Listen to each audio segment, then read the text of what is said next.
Hi, and welcome back.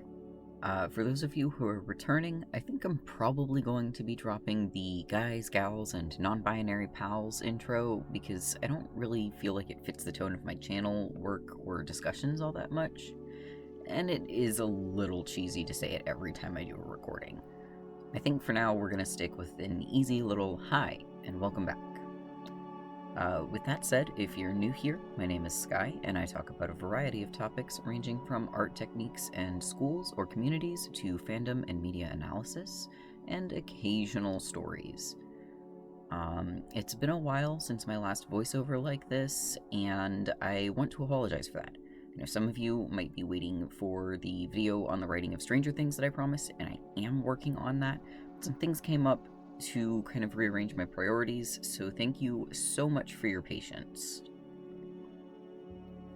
This video is, I guess, a little different from normal, and yet not very different, because I do try to share my experience and point of view pretty honestly, but in this case my thoughts are a little less organized, or at least a little less curated.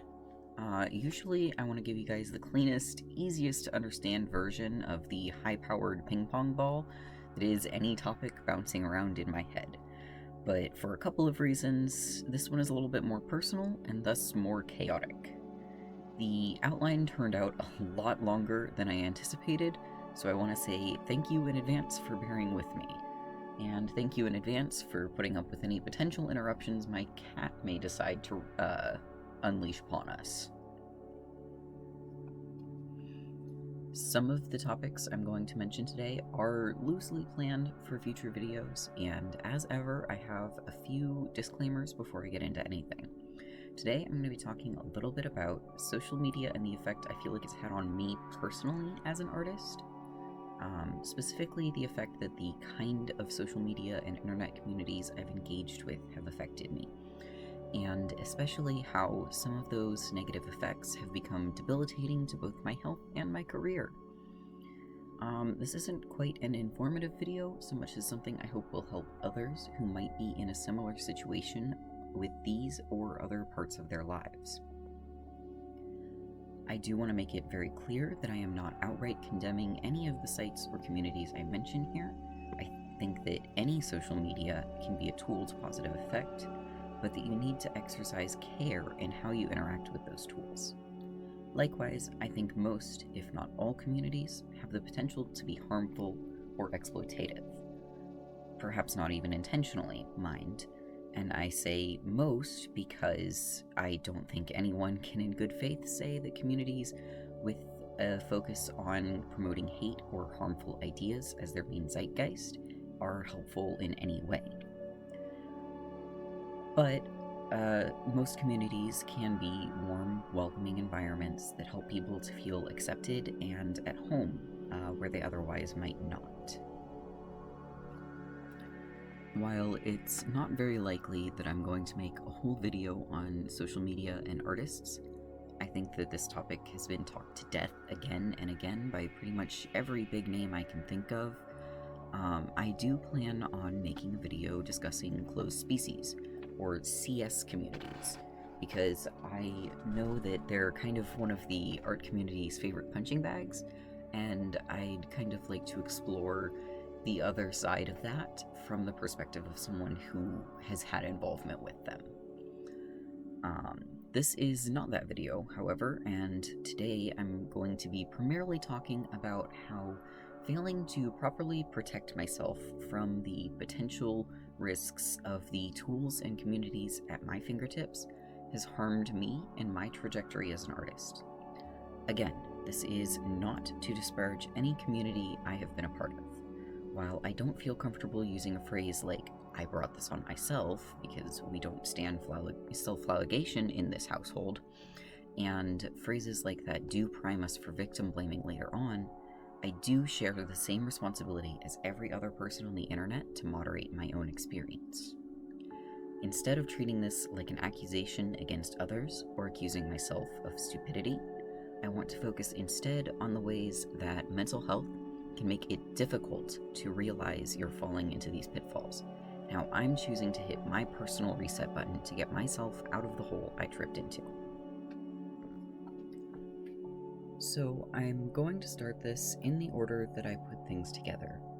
Normally, I think I'd put the cause first, or I'd like to, but in this case, I think examining the effects actually makes more sense as a first step, especially because I've misattributed those effects on multiple occasions in the past. It's hard to say the number of times I've sat down, looked at my work, and gone, this isn't right. This isn't what I want it to be. I think that's a pretty universal experience for artists. The trick is identifying what you don't like about it, why it isn't what you want it to be, and what you can do to change that. Maybe your anatomy needs work. Maybe you'd rather be doing something more stylized or more realistic. For me, I noticed several things about my work that I'm not a fan of. Color, a bit of shape language, the focus on portraiture rather than scenes or environments. Most notably, the overall tone of my work. But I also notice how the work I look at and consume, so to speak, affects what I draw, as well as what the communities I'm currently in consider marketable, affects what techniques I'm able to use, and my ability to try and expand to new ones.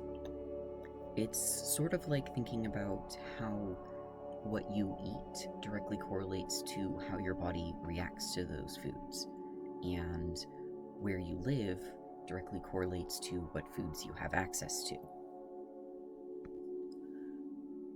More than this, though, I've noticed that I don't really draw for myself. I mean, I occasionally scribble something out, but ultimately, everything I draw is created for other people's sake, whether it's because they're paying me, or because I'm drawing for an event, or any other reason than pure self-indulgence. None of the things I make are mine. And of course there's no cohesion in my work if there's nothing of me in it. And of course that would be demoralizing to an artist, even if we don't consciously realize it. And this brings us to the question of what is a CS and why did it mess me up? Now, a lot of people will try and tell you that CS, or closed species, are a stupid attempt at trademarking an idea to capitalize off the illusion of exclusivity. And I can't totally say that I haven't seen people that have used them in that way. But while this could and may very well later be a video of its own, the shortened version is that you can think of CS as being a little bit like pet sites, like Neopets, but personalized. You gain access to the functions of the site and community on a pet site by signing up with your username and email, and contributing time and energy to being a part of it. CS works under a similar premise, but there's an exchange of currency instead because CS can't generally monetize by ads or sponsorships in the way that a pet site can. So there's an entry fee, in a way, by purchasing the right to make a character inside the species, often called a make-your-own ticket. Or you can purchase a unique design from an approved creator within the community, either the owner or an approved guest artist or other moderator usually. I don't want to get too deep into it because, like I said, I do want to make a video just on CS as a concept, but this is the basic gist. These communities often focus on collecting characters and making art of them, and sometimes incorporating writing, roleplay, story, or game elements. Because of the nature of these communities, they can, but aren't always, exploitative. They can be, but aren't always, pardon me. There's more unique issues, like the potential to capitalize on the appearance of exclusivity that I mentioned, especially in what is ultimately all just pixels on a screen. Or at worst, they can even encourage an addictive or cult-like behavior, as well as the issues present in any community in which there is a central authority. CS can be just as prone to abusive behaviors or mentalities as any other group or organization, and cliques aren't uncommon. But again, most communities, especially online, have at least one or two of these possible downsides, and not every CS community is a toxic cesspool. I can't say the ones I have been in are exempt, but I can't say that they're evil either. I can't say that the communities I've been a part of are exempt from these problems, but of course I'm not going to sit here and call them evil or toxic either. However, in my case in particular, I did allow myself to make these groups that I have been a part of a little too much of my identity. I've helped moderate several groups in the past, and doing so absorbed huge amounts of my already limited time and energy. To my mind, this made me a part of something. It meant that I had found family of sorts, and that the people that I worked with cared about me as much as I cared about them.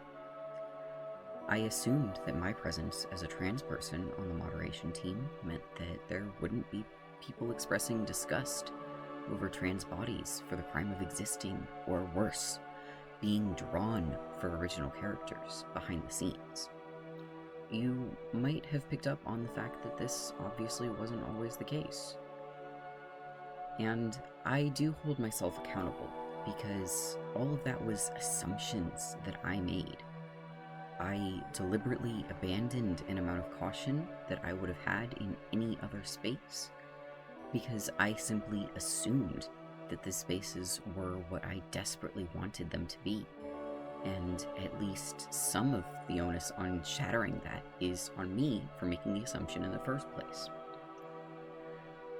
And, of course, on the people spewing or allowing to be spewed transphobic or racist behavior without repercussion, or treating those behaviors equally.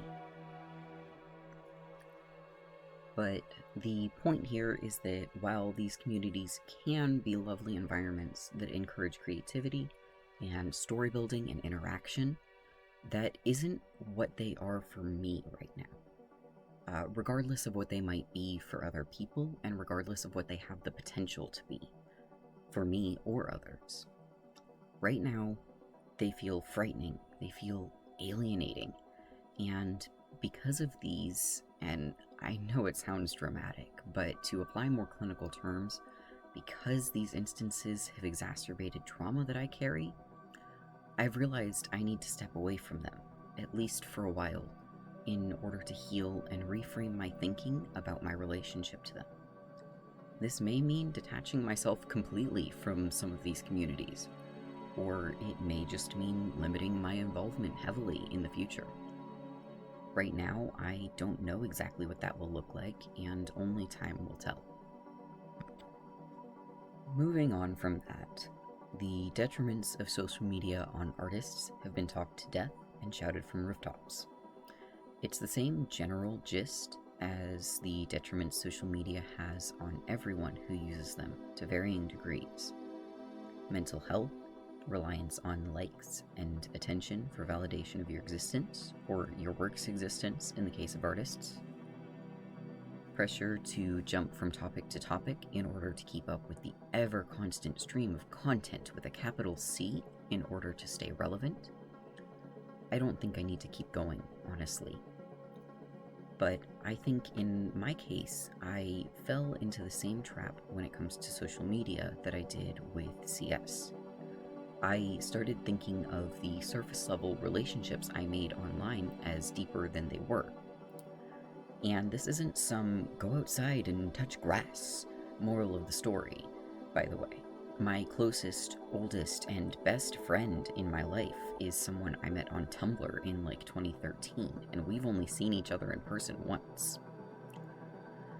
But because I'm socially isolated in real life, because of various factors like finances and just the area I live in being extremely socially conservative, it's just not really possible for me to find people that I can have similar interests to, much less who are of a similar mind to me on anything. And as a result, I put greater weight on shallower friendships that I made online. And when those didn't work out, or when it became clear that I was misunderstanding the situation, they hurt me more than they realistically should have been able to. Obviously, I don't think the answer here is for me to stop making friends on the internet or give up being online. But again, I think it's important for me to take the time to reframe my thinking and how I relate to other people, especially online. I want to be approachable, and I want to make genuine friends and connections. But I also need to recognize that not only is that more difficult over the internet than it was 10 years ago, due to the sheer volume of absolutely everything all at once present, including other people, but that many people are just as hesitant and hurt and burnt out as I am. And it's safer and easier for them to let a stranger on the other side of the screen be just a bunch of ones and zeros. And that isn't an inherently bad thing, though again, it can be very damaging when not balanced with empathy and enough genuine connection and tactile, real-life activity. That is to say, I probably do need to do a little more grass touching too. So where does this all bring us? In the end, it's the responsibility of every person to manage their own emotions, their own environments within justifiable reason. I mean, it's also on all of us to do our best to be courteous to others and help make their environments comfortable in ways that don't negatively impact us, and to employ diplomacy, empathy, and compromise where possible. Again, within reason, we are not compromising with people who wish us death. But generally, our responsibility is to ourselves, because that is the state in which we are best for everyone, ourselves and others. Which does mean that it's my responsibility to step back and reframe the way I think about my online relationships, to reframe my involvement with various communities, and to determine if I am benefiting myself and others by being there. It's also just generally important to take breaks from things when they're stressing you out, and being online in the way that I have been is making me feel isolated and stagnant. So I'm intending to step back in very deliberate ways to reframe things for myself. I already usually take a break from Patreon at the end and beginning of each year. December because holiday times are chaotic, and January because my birthday is that month, and I use it as an excuse to treat myself all month and be a little bit lazy. This year in particular, I'm also taking November off because I'm doing a lot of really cool updates and setting up subscriptions with rewards that mirror my Patreon tiers on Ko-Fi and DeviantArt. And I need the extra time to get those put together officially and package them nicely for you guys. However, in addition to this, I've decided that I'm going to, at least temporarily, leave some of the Discord groups I'm in pertaining to CS, with maybe one exception that's pretty inactive, as well as, again, temporarily turning off post or watch notifications for people who post 70% or more CS content. I am not unfollowing people, nor is this an indication that I want to stop being friends. I just need space from these environments that include pretty much not looking at anything that relates to them for a while. I don't plan on doing any sort of full hiatus. I am not going to stop posting to YouTube in that time, and as of now, I don't plan on going fully inactive on any site where I strictly post my artwork, so much as restricting my intake. A content diet, or detox, if you will. I don't want to lock myself into any promises on what I will do. I hope to do some work with traditional paints again, and to work on doing studies and other practices, but I also don't want to promise anything I feel obligated to share, So I hope you'll understand that, and I hope that maybe we can treat this as a time of growth and exploration together. I want to dedicate the time I already have off to exploring who I am outside of the confines that I locked myself into so firmly over the last 3 to 4 years. And whoever that is, I'm excited to introduce them to you.